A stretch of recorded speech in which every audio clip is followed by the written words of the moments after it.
Artist, today I'm going to start to color my gemstone.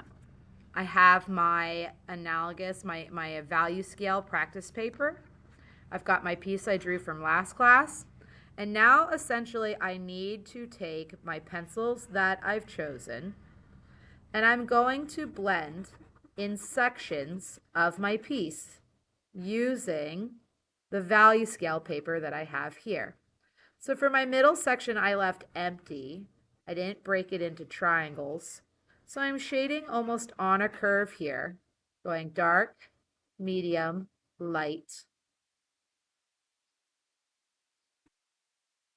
And then I can even use another darker version of a green, or perhaps even a black, to go over top, dark, medium, light to white. The key is in each section that you are shading, whatever you drew with your triangles or the middle, is that you are changing your use of pressure. This will look three-dimensional, and if it has those cuts, by if you are using that value scale. So in a triangle space, I'll take my true green, I'll outline an edge, and then I need to pick somewhere to start. Doesn't matter if I'm going in the middle or one of the sides, but let's say I go from one of the points. I'm pressing hard, dark, medium, light to white, and letting it be the highlight of the paper. Or maybe I'm actually going to use some white then, coming, just like I did here, from the opposite end. White, medium, light. Check that out. So I had my color, dark to light, and then my white, pressing hard, getting lighter. Say I want to do an area though with an analogous color. So again, I'm going to grab my true green. Maybe against this edge again, I'm going to shade here, dark, medium, light, blend it into my paper.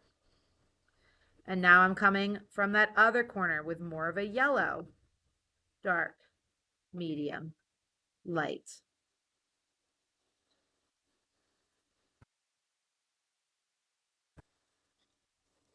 I can even use a white to pick up highlight in there as well. You can use 3 colors in one space. I repeat this process over my entire gemstone, always using my main color, my dominant color, which was my true green.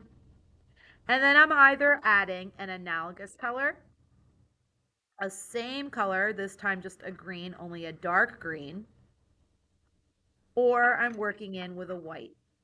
I haven't used any black yet because black is a color that I always use sparingly for an area that I want with shadow. So if I do want to use a little bit of black, I just do the tiniest touches to create a shadowed piece. Too much, and what you're going to do is you're going to turn your artwork gray. It's better if you want to make something darker to use the same version of the color, only a darker version, like a darker green here, or an analogous color that would be more on the darker spectrum. So if I was using my blue, I'm going to use a violet. I'm going to continue this process and roll my video, students, so you can continue to watch how I work around my piece and I shade from one end of my triangular prisms here that I've made on my piece. And I'm going to create this overall look. So watch how this evolves as I continue to color.